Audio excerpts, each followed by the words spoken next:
অভাবীদের অভাবকে দূর করে দাও, পেরেশানিওয়ালাদের পেরেশানিকে দূর করে দাও, মুসিবত জাদাদেরকে মুসিবত থেকে উদ্ধার করে দাও। ও রব্বি করিম আল্লাহ, হাসপাতালে গেলে দেখা যায় রোগীদের আত্মচিৎকারে আকাশ বাতাস ভাঙে করে।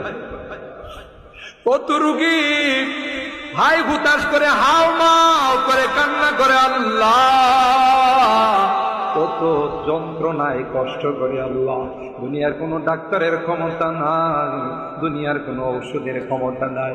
আল্লাহ, তুমি যদি ভালো না করো কেউ ভালো করতে পারবে না। আল্লাহ, সকল রোগীদেরকে পরিপূর্ণ শিফা নসিব করে দাও, শিফায়ে কামেলা আজেলা দায়েমা মুস্তামিররা নসিব করে